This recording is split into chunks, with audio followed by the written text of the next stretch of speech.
गौर से सुनो मित्रों, नींद केवल शरीर का आराम नहीं, यह हमारे मन, आत्मा और चित्त की शुद्धि का भी माध्यम है।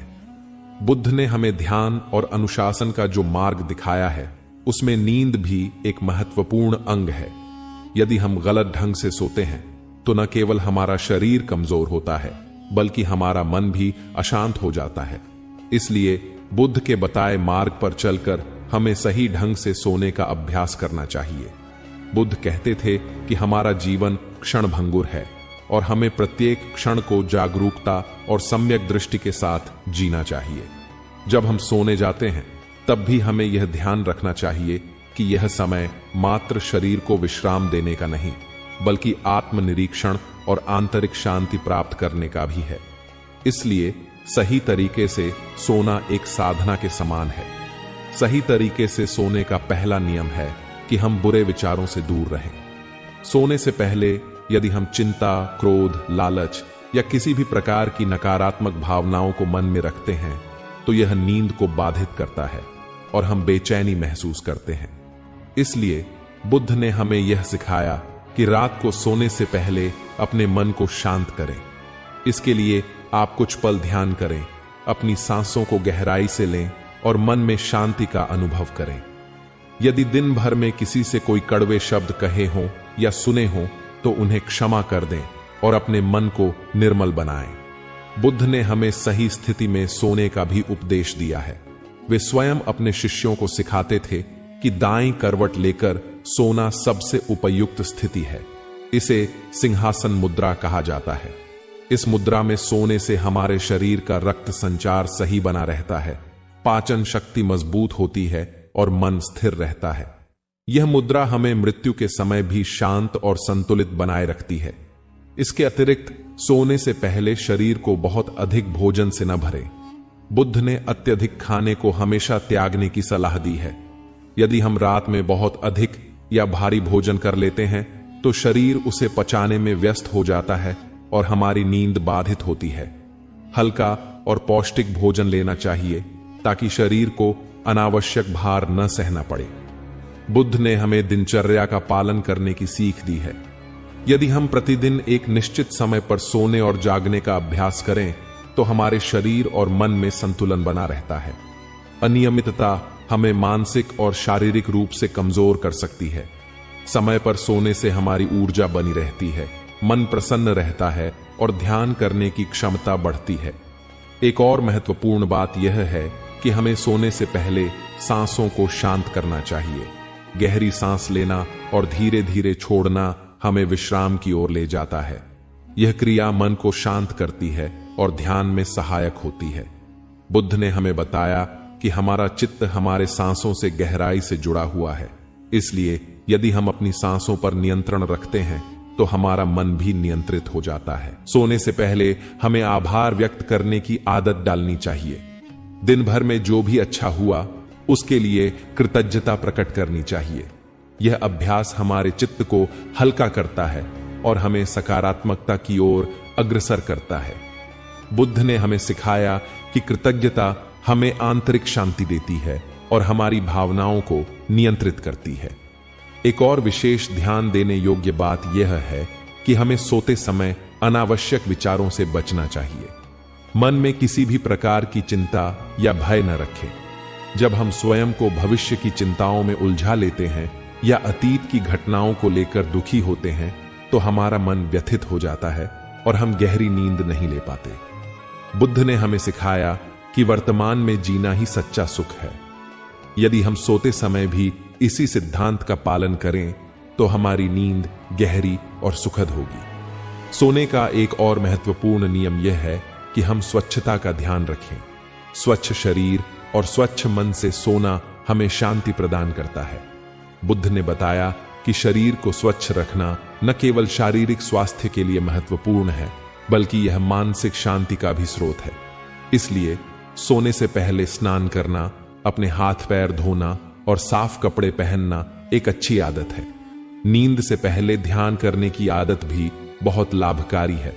कुछ समय के लिए मौन रहकर अपने विचारों को शांत करें, गहरी सांस लें और अपने चित्त को स्थिर करें। यह अभ्यास हमें दिन भर के तनाव से मुक्त करता है और हमें गहरी नींद में जाने में सहायता करता है।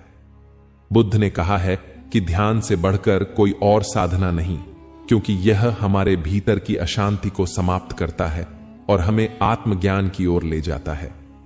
नींद का सही तरीका केवल शारीरिक विश्राम तक सीमित नहीं है, यह आध्यात्मिक शुद्धि का भी मार्ग है।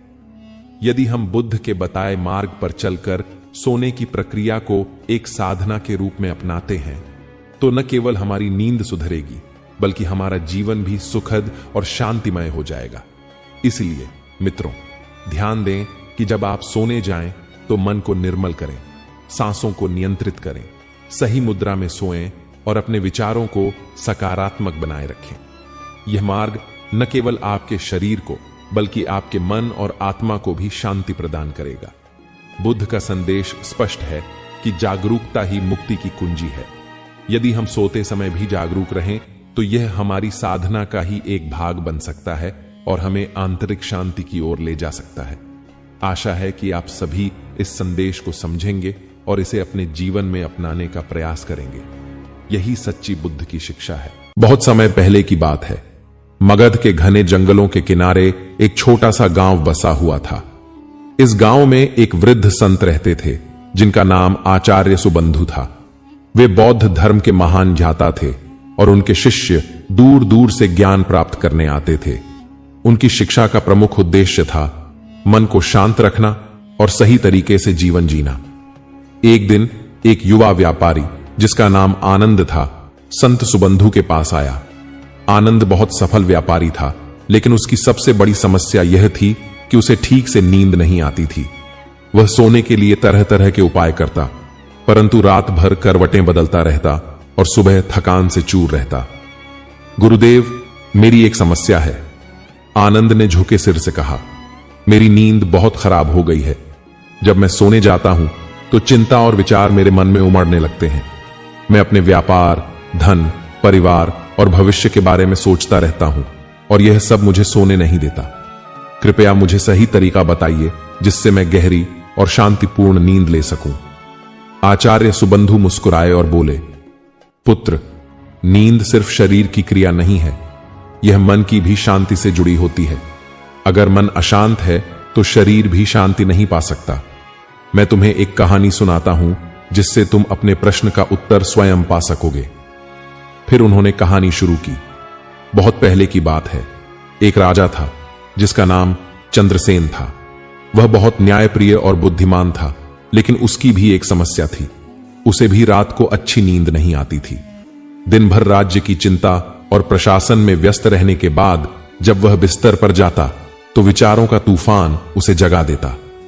एक दिन एक बौद्ध भिक्षु जिनका नाम धम्मरक्षित था, राजमहल में आए। राजा ने उनका स्वागत किया और अपनी समस्या बताई। धम्मरक्षित मुस्कुराए और बोले, महाराज, मैं आपको एक साधारण उपाय बताऊंगा जिससे आपकी नींद सुधर जाएगी, लेकिन आपको इसे पूरे 7 दिन तक अपनाना होगा। राजा ने तत्परता से हामी भरी। भिक्षु ने कहा, सबसे पहले जब आप रात को सोने जाएं तो अपने सारे दायित्व और चिंताओं को अपने कक्ष के बाहर छोड़ दें।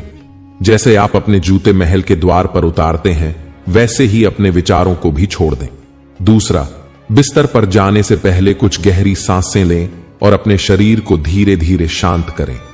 तीसरा, अपने दिन भर के कार्यों को याद करें और उन पर आभार व्यक्त करें, चाहे वे अच्छे हों या बुरे। राजा ने इन विधियों को अपनाया। पहले दिन ही उसे हल्का अंतर महसूस हुआ।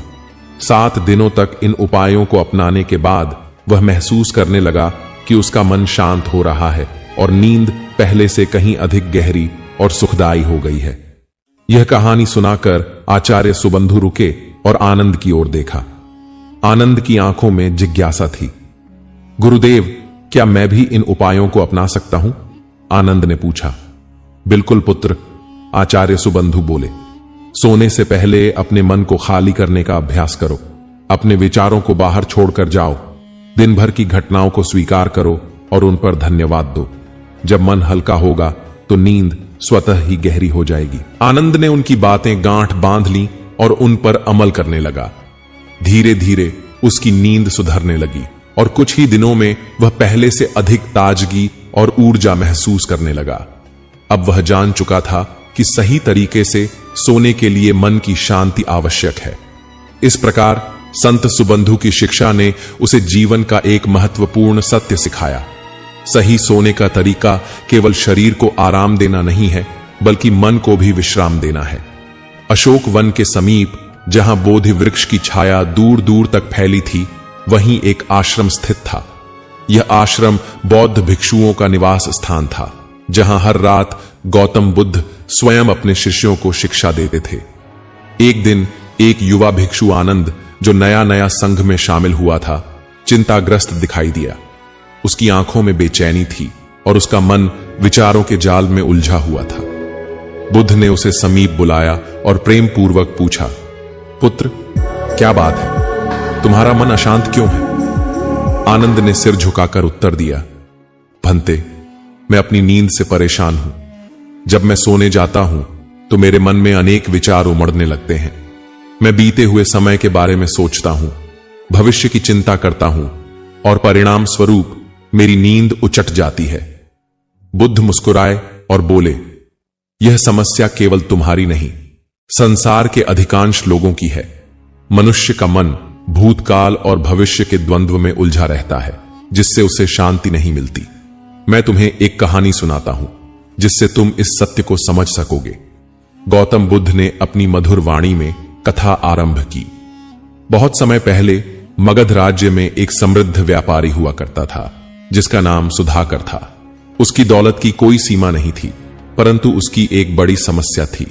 वह कभी भी चैन से नहीं सो पाता था। उसका मन व्यापार, धन और प्रतिस्पर्धा की चिंताओं में उलझा रहता था। रात होते ही वह बिस्तर पर जाता, परंतु नींद दूर भाग जाती। उसने कई चिकित्सकों और विद्वानों से समाधान मांगा, परंतु कोई भी उसकी समस्या को हल नहीं कर सका। एक दिन किसी ने उसे बताया कि समीप के वन में एक बुद्धिमान संत निवास करते हैं, जिनका नाम धम्मसेन था। वे बौद्ध धर्म के झाता थे और अपने अनुयायियों को शांति की राह दिखाते थे।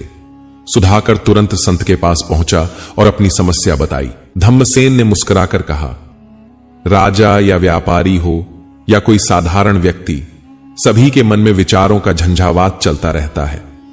यदि तुम सच में चैन की नींद लेना चाहते हो तो तुम्हें अपने मन को शांत करना सीखना होगा। मैं तुम्हें एक साधारण उपाय बताऊंगा, जिससे तुम्हारी नींद गहरी और सुखद हो जाएगी। मुझे वह उपाय बताइए भंते, मैं कुछ भी करने को तैयार हूं, सुधाकर ने उत्सुकता से कहा। धम्मसेन ने समझाया, रात्रि में सोने से पहले सबसे पहले दिन भर के सभी विचारों को अपने मन से बाहर कर दो।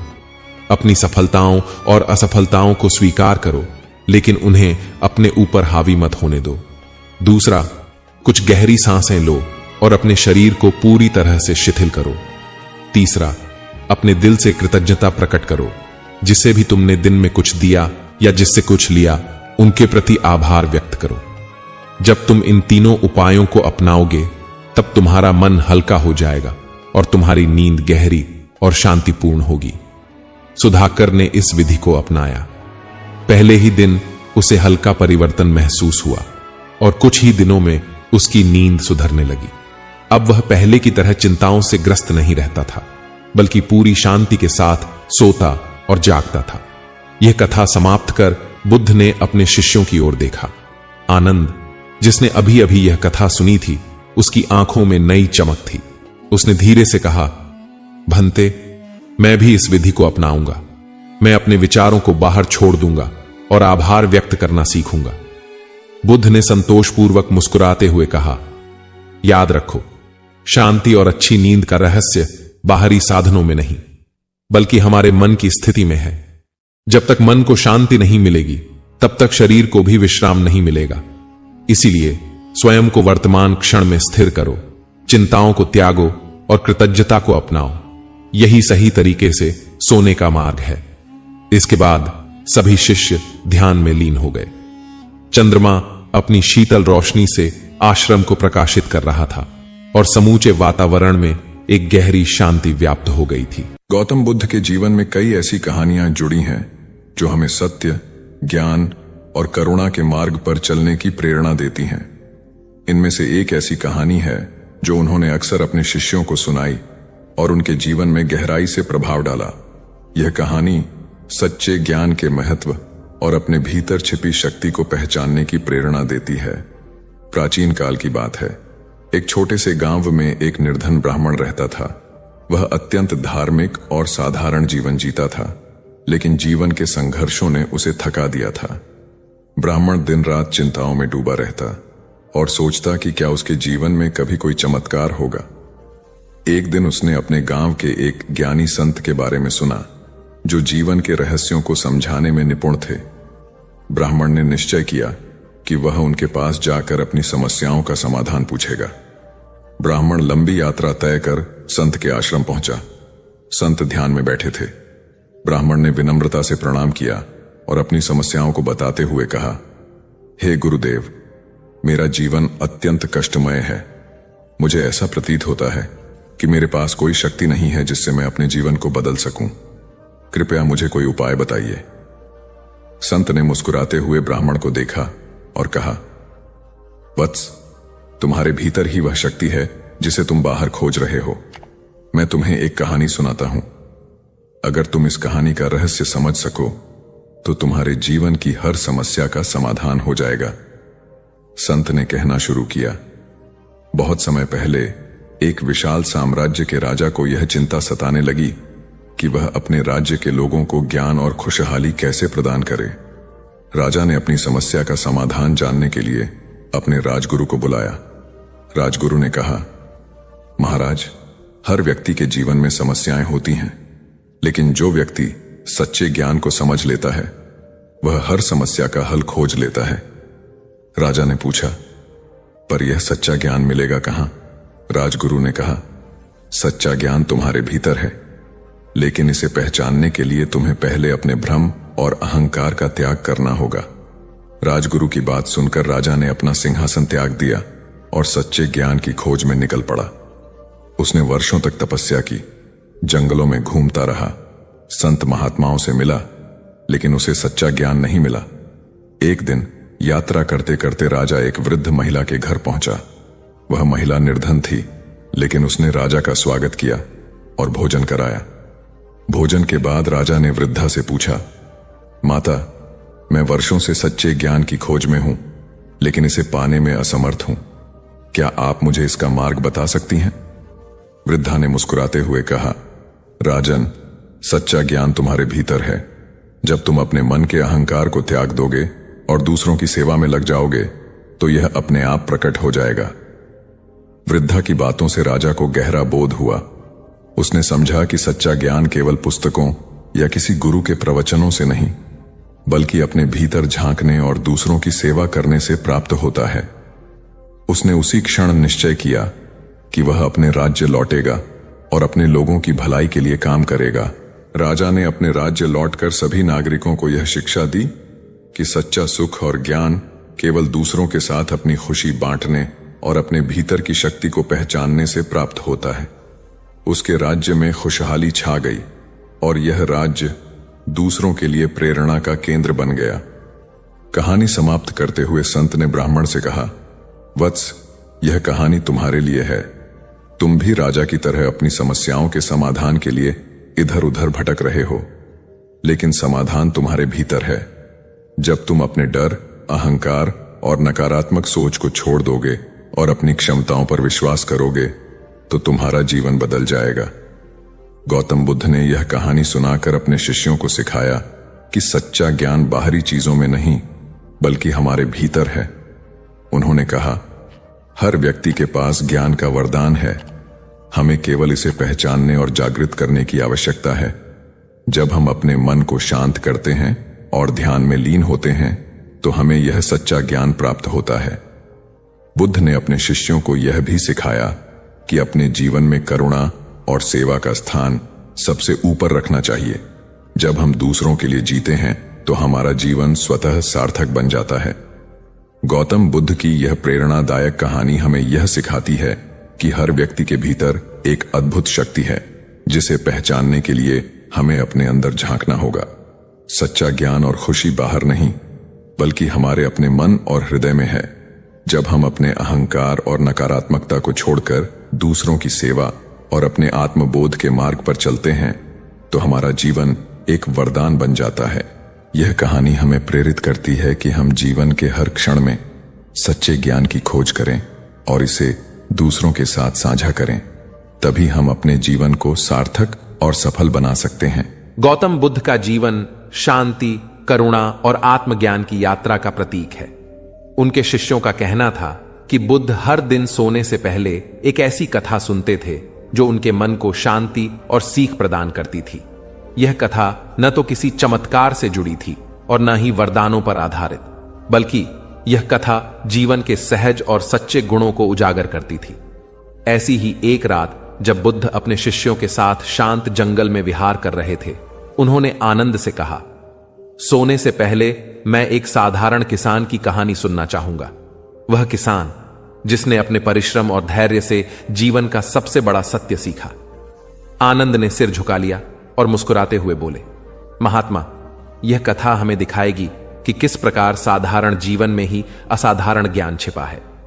इस प्रकार आनंद ने एक किसान की कहानी सुनाई जिसने न किसी वरदान की सहायता ली और न ही किसी चमत्कार पर विश्वास किया।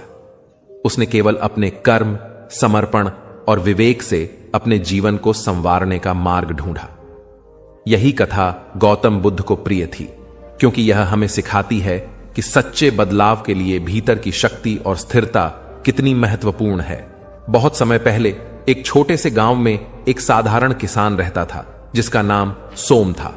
सोम ईमानदार, परिश्रमी और सादा जीवन जीने वाला व्यक्ति था। उसकी छोटी सी जमीन और एक जोड़ी बैल थे जिनसे वह अपनी रोजी रोटी कमाता था, लेकिन उसका जीवन आसान नहीं था। एक साल बारिश समय पर नहीं हुई, खेत सूख गए और फसलें बर्बाद हो गईं। गांव के कई किसान हताश होकर अपनी जमीन छोड़ने लगे। कुछ ने देवताओं से प्रार्थना की तो कुछ ने वरदान की आशा में अपने सारे धन को दान कर दिया, लेकिन सोम ने ऐसा कुछ नहीं किया। जब पड़ोसी उससे पूछते, तुम क्यों नहीं किसी चमत्कार की आस रखते, तो सोम मुस्कुराकर कहता, मेरे पास केवल मेरा परिश्रम और धैर्य है, मैं इन्हीं पर भरोसा करता हूं। उस कठिन वर्ष में सोम ने पानी की कमी से जूझते हुए अपने खेतों की मिट्टी को खुदाई करके गहरा किया। उसने अपने बैलों की देखभाल की, उन्हें अच्छे से चारा खिलाया और छोटे छोटे तालाब खोदने शुरू किए ताकि बारिश का पानी इकट्ठा हो सके। गांव वाले उसका मजाक उड़ाते थे, लेकिन सोम ने परवाह नहीं की। फिर अगले साल बारिश सामान्य से अधिक हुई। सोम के छोटे तालाब पानी से भर गए। उसने अपनी जमीन में बीज बोए और आश्चर्यजनक रूप से उसकी फसल इस बार इतनी अच्छी हुई कि उसने पूरे गांव के किसानों की मदद की। आनंद ने कथा समाप्त की और कहा, महात्मा, सोम की कहानी हमें यह सिखाती है कि जीवन में वरदान या चमत्कार की जरूरत नहीं है। धैर्य, कर्म और विवेक ही असली वरदान है। गौतम बुद्ध ने मुस्कुराते हुए कहा, सत्य कहा आनंद। यह कथा मुझे याद दिलाती है कि आत्मनिर्भरता और समर्पण का मार्ग ही सच्चे शांति की ओर ले जाता है। यही मेरे जीवन का संदेश है।